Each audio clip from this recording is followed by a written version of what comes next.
Bienvenue à Repères parentaux, votre rendez-vous pour mieux comprendre, apprendre et grandir avec votre enfant. Je suis Régine Legault-Bouchard et je vous invite à vous joindre à moi dans ce nouvel épisode. C'est parti!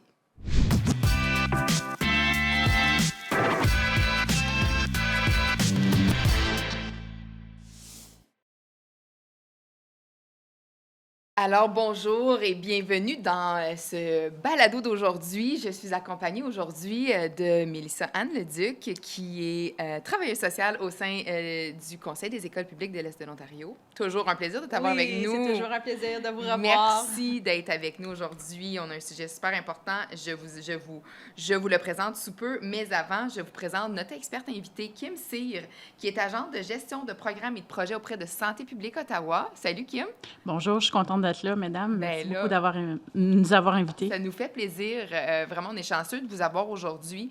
Avant d'entrer dans le vif du sujet, j'aimerais que tu nous expliques un petit peu ce que tu fais à Santé publique Ottawa. Merci. Je travaille dans l'équipe de dépendance et de santé liée à l'utilisation de substances en termes de promotion de prévention au niveau de 2 substances, donc du tabac et des produits de vapotage. Mais aussi, j'ai le portfolio de l'application de la loi 2017 en favorisant un Ontario sans fumée. Oui. Donc, c'est vraiment une longue loi, c'est Smoke Free Ontario Act. Donc, je fais vraiment la liaison entre les officiers de première ligne qui fait l'application de la loi ici à Ottawa et coordinatrice entre le ministère et tous les autres partenaires provinciaux et régionaux au niveau de la question du tabac et du vapotage. OK. Wow. Gros rôle, gros chapeau, wow, OK.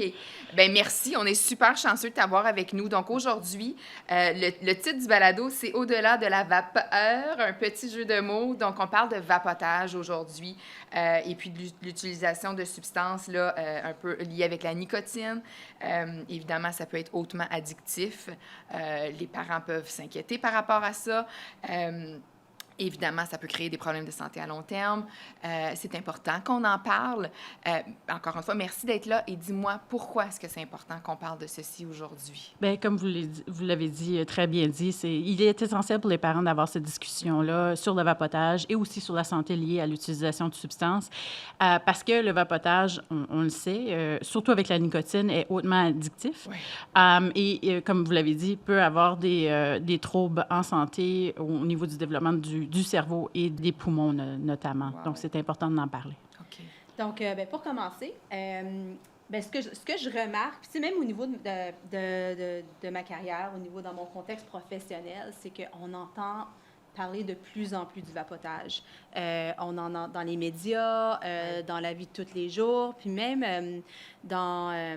avec les jeunes avec qui que je côtoie, c'est quelque chose qui commence à être presque de plus en plus... qui est plus pratiqué, dans le fond.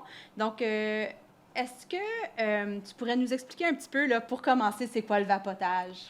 Bonne question. Donc, le vapotage consiste à aspirer par la bouche et expirer la vapeur qui est produite par un dispositif fonctionnant avec une batterie. Donc, ce dispositif-là, il est souvent appelé une cigarette électronique. Donc, la cigarette électronique chauffe une solution liquide, puis ça crée la vapeur. Puis quand tu aspires la vapeur, bien, elle rentre dans ton corps et tes poumons, notamment.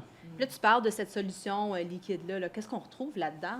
Donc, les substances de vapotage, donc les liquides à vapoter, ils sont principalement, ils peuvent être aromatisés, donc contenir des saveurs. De 2, ils peuvent être sous forme de liquide. Donc, ils appellent ça comme des e-juice, le e-liquid, Nick Juice, les termes populaires. Mais aussi, il y a la possibilité d'avoir des herbes sèches. Elle peut contenir de la nicotine.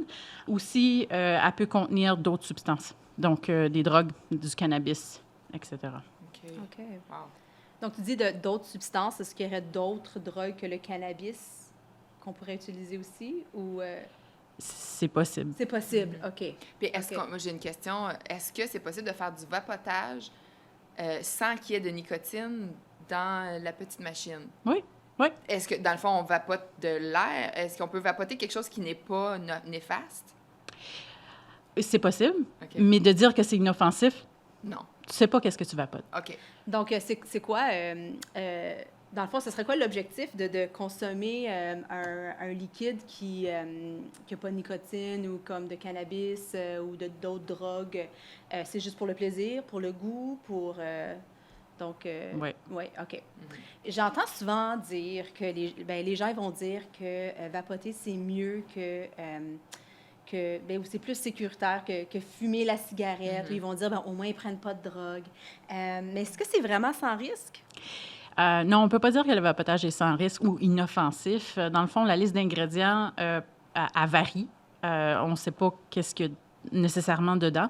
Puis aussi, les ingrédients ne sont pas souvent sur le dispositif et le pad. Comme par exemple, si tu en as une à la menthe, ça va dire la menthe. Donc, c'est vague. Donc, même Santé Canada, les chercheurs ont fait des recherches puis ont établi qu'il y avait 20 substances, au-delà de 20 substances chimiques et 9 agents aromatisants, incluant d'autres métaux dans les produits de vapotage vendus au Canada. Puis en plus, lorsque tu chauffes les substances, il y a d'autres produits chimiques qui se produisent en même temps ou quand ils rentrent en contact avec les dispositifs. Donc, dans le fond, la sécurité à long terme n'est pas déterminée à ce moment-là. Puis là, tu parles aussi un peu plus des ingrédients qui se retrouvent dans le liquide là, du vapotage, mais beaucoup de gens vont l'utiliser aussi avec la nicotine. Puis la nicotine, ça, les recherches vont démontrer qu'il y a des impacts quand même assez importants sur la santé. Est-ce que tu pourrais nous en parler davantage? Oui. La nicotine, on ne peut pas dire que c'est inoffensive non plus. C'est un stimulant hautement addictif qui provient des plantes de tabac. Tout le monde peut développer une dépendance. Une dépendance, ça veut dire que tu es habitué le même montant de substances à la longue. Puis si tu arrêtes ou tu réduis, bien là, ton corps peut développer des symptômes de sevrage. Les symptômes de sevrage peut comprendre des envies irrésistibles, des sentiments de colère, de frustration, sentiments de tristesse ou de dépression, de l'anxiété, des troubles de sommeil, troubles à se concentrer. Mais pour les jeunes, lorsqu'ils consomment de la nicotine, c'est encore plus préoccupant parce que leur cerveau est encore en développement jusqu'à l'âge de 25 ans. Donc, s'ils prennent ces substances-là, ça peut alterner le cerveau. Donc, dans ce moment-là, tu as des troubles de mémoire, tu as des troubles d'apprentissage, des troubles de comportement. Tu peux aussi, si tu peux avoir une augmentation des sentiments de dépression ou de tristesse, ça peut mener à une utilisation prolongée de la substance ou à une transition complète vers la cigarette ou les produits de tabac. Oui, parce que, donc là, c'est ça aussi, là, sur l'effet inverse, c'est que il y a plusieurs jeunes, puis je dirais peut-être même beaucoup d'adultes, vont utiliser la vapoteuse pour pouvoir arrêter de fumer la cigarette. Donc, ils sont conscients des conséquences aussi d'inhaler la fumée aussi. Donc, c'est comme la prochaine étape pour pouvoir arrêter de fumer la cigarette. Est-ce que c'est sécuritaire? Est-ce que ce serait une bonne approche à utiliser? Dans le fond, les preuves sont vraiment limitées en ce qui concerne l'utilisation de produits de vapotage concernant le traitement de la dépendance de la nicotine. Mais aussi, Santé Canada n'a approuvé aucun produit de vapotage comme traitement de dépendance de nicotine. Il est même, si je peux ajouter, il est même illégal de le faire. Comme les compagnies de produits de vapotage, il est illégal au niveau de la loi fédérale de dire que ça peut aider à aider de fumer. Donc, je conseille vraiment aux personnes qui souhaitent arrêter ou réduire leur utilisation de substances de consulter un ou une professionnelle de la santé, mais également aussi sur notre site Internet arrêtoverdosetottawa.ca. On a aussi des ressources au niveau local pour aider à arrêter de fumer ou de vapoter. Okay. Puis, on parlait tantôt des risques à long terme, où est-ce que, comme les recherches encore, on est encore en train de faire beaucoup de recherches par rapport à ça, c'est très nouveau, mais est-ce qu'il y a certaines recherches qui ont été faites par rapport aux effets à court terme, puis le vapotage? Oui, bonne question, oui. Sur les effets à long terme, on les connaît, donc c'est irritation de la gorge, irritation de la bouche, des essoufflements, des maux de tête, la nausée, des vomissements, la diarrhée, donc ça, on connaît. Fait que nous, notre rôle à la santé publique, c'est vraiment de donner l'information, les données probantes pour que vous pouvez faire un choix éclairé. Parfois, des fois, juste comprendre les risques peut avoir vraiment un grand impact comme sur notre comportement, puis sur nos habitudes qu'on peut développer, puis tout ça. Est-ce que tu aurais des stratégies? Est-ce que tu pourrais nous parler un peu de ce qu'on peut faire par rapport à ça? Oui, certainement. Donc, ne pas vapoter reste toujours une option, mais à Santé publique, on reconnaît que les gens vont vouloir essayer. Fait que nous, on essaie de donner des conseils pour au moins limiter les risques autant que nécessaire. Donc, on a 6 conseils. Donc, le premier, c'est de réduire, limiter son utilisation. Donc, si vous vapotez à chaque jour, essayez d'espacer les fois que vous prenez la vapoteuse ou diminuer la fréquence. De 2, c'est gérer vos envies. Donc, les envies, ils surviennent, mais ils disparaissent aussi. Donc, essayez des alternatives comme aller prendre une marche, mâcher un chewing-gum sans sucre, faire des exercices de méditation, ou utiliser une vapoteuse qui a moins de nicotine ou pas de nicotine, parce qu'on sait que plus que de nicotine, plus que tes chances d'avoir une dépendance est accrue. Donc, le troisième, c'est d'éviter d'utiliser les produits à combustion. Donc, on veut dire par là les cigarettes, ceux que tu dois allumer, les cigarettes, cigarello. Tout tabac commercial, tu as des effets nocifs. On le sait, ça fait des années. Donc, on recommande des produits sans tabac. Donc, on ne recommande pas d'en prendre, mais on recommande, si vous en prenez, de ne pas utiliser ces produits-là, ou d'utiliser des cigarettes électroniques qui sont, encore une fois, limitées au niveau de la nicotine ou pas de nicotine, ou les produits de thérapie de remplacement de nicotine, par exemple. Ça existe, ça. Oui. 5.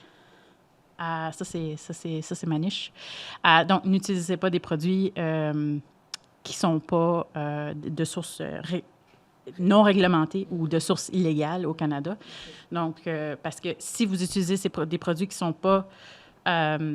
pas légales ou réglementés, ils ne sont pas soumis aux formes de contrôle de sécurité et de santé. Puis on ne sait pas toujours exactement qu'est-ce qu'il y a dedans. Hein? Ouais. Puis là, je pense à nos ados qui, de façon même juste légale, ils ne peuvent pas s'acheter des vapoteuses légalement. Ils ne peuvent pas les acheter. Avant quel âge, est-ce qu'on le sait? C'est 19 ans. C'est 19 ans. Okay. Donc, peut-être un peu plus de risque aussi d'avoir accès à des produits qui sont illégaux aussi. Mais comment est-ce qu'on sait si un produit est légal ou illégal? Est-ce qu'on a des pistes pour pouvoir nous aider? Oui, on a 4 indices, dans le fond. Donc, de 1, c'est la limite de nicotine. Donc, voir c'est quoi la limite de nicotine. C'est qu'elle affiche 20. Il y a des fortes chances. Si qu'elle affiche 50, par exemple, 50 mg par millilitre de concentration de nicotine sur le paquet, ça veut dire que ça n'a pas été approuvé par la vente. Okay. Donc, au Canada, depuis 2021, il y a un règlement fédéral. Donc, il fait comme le barème à travers le minimum requis de tout le Canada, par exemple. Donc, eux, ils ont établi une limite de 20 mg par millilitre. Donc, en théorie, tous les produits qui devraient être vendus légalement au Canada devraient se situer entre 0 et 20 mg par millilitre. Si vous voulez avoir plus d'informations sur ces produits-là, vous pouvez consulter Santé Canada, leur site sur le vapotage. Le deuxième indice, c'est l'étiquette. Donc, qu'est-ce qui est marqué sur la boîte? Donc, il doit avoir un avertissement sanitaire. Donc, c'est souvent comme la nicotine est hautement addictive, genre juste le standard. De 2, une limite de nicotine. Hein? De 3, une liste d'ingrédients. Le troisième indice, c'est vraiment le cachet d'assises provinciales. Donc, l'année passée, l'Ontario a imposé une nouvelle taxe sur ces produits-là. Donc, il devrait avoir un genre de... Ça ressemble à un thème de Post Canada. Oui. Oui. Puis c'est marqué... Là, ça devrait être marqué ON pour Ontario. Si ça, c'est pas là, ça veut dire que le produit n'a pas été... il n'est pas légal, il n'est pas sécuritaire ou de source réglementée. Parce que ça veut dire que toutes les affaires ont été payées, tous les règlements provinciaux et fédéraux ont été respectés. Et aussi acheté à un détaillant qui est autorisé et fiable. Donc, si on n'a pas tous ces signes-là, on pourrait s'attendre à ce que le produit soit fait, par exemple, sur le marché noir et contienne toutes sortes d'autres produits indiqués ou non sur l'emballage. Exact. OK, exact. Excellent, merci. Donc, modifiez pas les produits de vapotage que vous achetez. Ajoutez pas n'importe quoi dessus. Comme quoi? Une lumière, je sais pas, j'exagère, mais ne modifiez pas le dispositif. Et aussi, n'ajoutez pas des substances qui sont pas prévues par le fabricant dans le dispositif. Puis ensuite, respectez les instructions au niveau du dispositif et de la recharge de batterie. Le 6e conseil, c'est d'utiliser les produits de thérapie de remplacement de nicotine. Donc, ces produits-là, c'est les moyens les plus sûrs de cesser de fumer ou de vapoter. Ça comprend des pastilles, des patchs, des gommes, des sprays buccaux. Il y a toute une panoplie de produits. Puis, ces produits-là, c'est une bonne alternative pour diminuer. Ils n'ont pas les effets que fumer une cigarette ou vapoter. Moins de chances d'avoir un cancer. Un cancer, une maladie pulmonaire ou cardiaque, par exemple. Ça. Le point le plus important, c'est de ne pas essayer de s'auto-traiter, de consulter vraiment un professionnel ou une professionnelle de la santé pour déterminer quel produit, quelle fréquence, combien de fois il faut que je le prenne pour cesser de fumer ou de vapoter. OK. Donc, c'est super intéressant. Beaucoup d'informations, mais de l'information tellement importante. Comme moi, j'apprends plein de choses là, aujourd'hui. Là. Puis, tu sais, je pense à nos parents, là, si jamais ils se retrouvent à ce que leurs enfants sont en train d'explorer avec le vapotage, puis tout ça, puis ils ne savent plus où se tourner. Est-ce que tu aurais des recommandations à nous donner? Oui, certainement. Donc, si vous ou un ami a besoin d'aide, parlez à quelqu'un de confiance. Donc, ça peut être un membre de la famille, un entraîneur, une entraîneur, un enseignant, une enseignante, un conseillère ou un conseiller en dépendance dans les écoles, travailleur ou travailleuse sociale. Mais que vous n'êtes pas prêt à parler à quelqu'un de confiance ou si vous avez des préoccupations au niveau de votre santé, au niveau du vapotage, bien, consultez un ou une professionnelle de la santé. Et aussi, on a plein de ressources sur notre site web qui sont disponibles sur des ressources locales dans lesquelles vous pouvez puiser. Donc, sur arrêtoverdoseottawa.ca. Puis est-ce qu'on peut aussi, par exemple, est-ce qu'un parent pourrait prendre rendez-vous avec un expert aussi, rencontrer quelqu'un en personne avec son enfant, par exemple? Est-ce que ça se fait, ça? Oui, à travers les ressources qu'on a sur notre site Internet. Excellent. Oui. Parfait. Parce que des fois, il y a des parents qui veulent prendre les choses en main, puis outre la lecture ou les ressources, ils veulent rencontrer quelqu'un. Pour voir, on a une panoplie de ressources au niveau des organisations qui travaillent en direct avec les jeunes ou les parents, par exemple, mais on a aussi des ressources d'autres informations comme des cours en ligne ou quoi que ce soit, ou plus d'informations sur qu'est-ce que c'est le vapotage, comment en parler avec notre jeune. Donc, on a toutes ces informations-là sur santépubliqueottawa.ca. Exact. Là, on va parler de lois. Okay? Il y a plusieurs lois à différents piliers, soit au niveau municipal, provincial, fédéral. Puis je pense que pour nous, là, on n'est pas là-dedans de façon régulière, ça peut être un peu pas clair. Et on peut, donc, de savoir de qu'est-ce qui est permis puis qu'est-ce qui n'est pas permis. Est-ce que tu pourrais nous en parler? Oui, certainement. Donc, comme je disais auparavant, au fédéral, il crée comme le barème du minimum nécessaire pour ces produits-là. Donc, le tabac et le vapotage, je vais juste parler de ces substances-là. Au niveau fédéral, chaque province et territoire ont leur propre loi en termes de quel âge que tu peux avoir pour acheter. Ça peut être le minimum. Au fédéral, c'est 18 ans. Mais en Ontario, c'est 19 ans.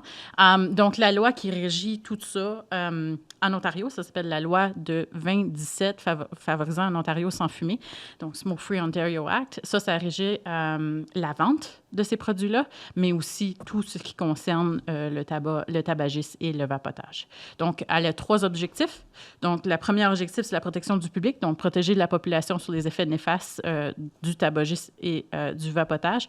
Donc, surtout les effets secondaires de la fumée et de la vapeur. Et deux, c'est de réduire l'utilisation du tabac. Donc, la loi fait partie de la stratégie globale de l'Ontario pour une réduction de l'utilisation du tabac et aussi des maladies qui y sont liées, parce qu'on le sait que le tabac est un fardeau important pour la santé publique de l'Ontario ou de toute la population. Et de 3, c'est vraiment de protéger la jeunesse. Donc, d'établir un âge où ces produits-là ne sont pas accessibles. Oui, tellement important. Essayez. Oui. Oui, puis c'est important aussi parce que, tu sais, on habite aux frontières du Québec aussi. Mhm. Comme tu dis, au niveau provincial, Mhm. au niveau fédéral, la loi est pareille pour toutes les provinces, mais au niveau provincial, les âges sont différents. Comme au Québec, c'est 18 ans, en Ontario, c'est 19 ans. Mhm. Donc, c'est important aussi de bien comprendre ces lois-là. Mhm. Quand on parle de loi aussi, où est-ce qu'on n'a pas le droit de fumer ou de vapoter en Ontario? Donc, en Ontario, par rapport à la loi provinciale, vous n'avez pas le droit de vous vapoter dans certains espaces publics extérieurs, dans tous les espaces publics qui sont fermés et dans tous les espaces de travail. Dans le fond, si je donne par exemple dans les écoles, ça ne comprend pas juste l'édifice ou l'établissement comme tel, ça comprend toute la cour extérieure et aussi le stationnement. Donc, il faut complètement, si vous voulez vapoter ou fumer dans les milieux d'école, il faut que vous êtes à 20 mètres de la ligne de la propriété de l'école. Wow. Et donc, puis la cigarette et le vapotage sont mis dans le même bateau, là, Oui, poussé, exact, OK, exact. Partout où vous n'avez pas le droit de fumer, vous n'avez pas le droit de vapoter également. Excellent. Puis vapoter, ça comprend toutes les substances. Hein? Donc, ça peut être le cannabis, ça peut être la nicotine, par exemple. Le cannabis à des fins médicales ou non, ça, vous n'avez pas le droit de fumer, par exemple. OK. Et une des choses que je trouve importante aussi, c'est que vous n'avez pas le droit de fumer dans un véhicule qui a un enfant de moins de 16 ans dedans. Comme même si vous ouvrez les 4 portes, vous ouvrez la valise, vous rouvrez le toit rouvrant, vous n'avez pas le droit de fumer si il y a un enfant. Puis le véhicule est stationnaire, vous n'avez pas le droit de fumer dans le véhicule. Wow. Ou de les temps ont vapoter. changé, hein? Ouais. Mais c'est bien. Oui, Ouais. c'est bien. Les temps ont changé, mais c'est très bien. Ouais, Je suis c'était pas comme contente ça dans d'entendre. notre temps, là. Non. Donc là, on en a parlé un petit peu là, de l'âge en lien avec l'utilisation des produits de vapotage. Tu pourrais peut-être juste nous faire un petit rappel, puis aussi de parler de comment est-ce que ça fonctionne aussi la promotion là, des produits. Donc l'âge pour acheter ces produits, il faut que tu sois 19 ans et plus. Donc ça comprend même, là, si toi puis moi, on est à l'école, puis on a tous les deux 16 ans, puis moi, je te donne une vapoteuse, je peux recevoir une amende pour t'avoir donné une vapoteuse, parce que tu as moins de 16 ans. Donc, c'est bien pensé. Au niveau de la promotion, donc la promotion et même la présentation le display qu'on dit en anglais, dans les magasins sont complètement... dans les magasins Caché comme maintenant, hein? les stations de gasoline ou quoi que ce soit, ils peuvent pas... On peut pas ils le peuvent pas. voir, dans Non. le fond. Aucunement, C'est yes. vrai que ça a beaucoup changé dans les dernières années. Avant, on pouvait voir les paquets de cigarettes Ouais. et tout ça. Là, c'est caché Mhm, avec raison. Puis c'est intentionnel, là. Oui. Puis nos officiers sont là tout au courant de l'année, puis il fait sûr que ces produits-là il n'y a pas de promotion, il y a pas de... sont cachés, sont bien en place, il y a les produits adéquats. Oui, parce que ce serait quoi, dans le fond, les conséquences légales pour les commerçants, puis aussi pour les jeunes là, qui ne respecteraient pas les lois? Donc, les amendes par rapport à la loi provinciale, c'est de 300 $ à OK. des milliers de OK. dollars. Yeah. Wow. OK. Donc, ça va dépendre, là, dans le fond, des Ça dépend de la situations. fréquence, oui, OK. les circonstances, et si c'est la première fois, la deuxième Ouais. fois, la troisième OK. fois. Puis donc, un adulte qui fournirait une vapoteuse à un mineur, par exemple, pourrait avoir une amende. En moyenne, ce serait 300 $, est-ce qu'on sait? Ou L'amende pour fournir est 490. 490. Wow. OK. Mhm. L'amende pour fumer, disons, tu te fais prendre à l'école, est 305. OK. Sur le terrain de l'école ou parce Exact. que j'ai 16 ans? Ou les Ça n'a deux? pas d'importance. Oui, c'est ça, OK.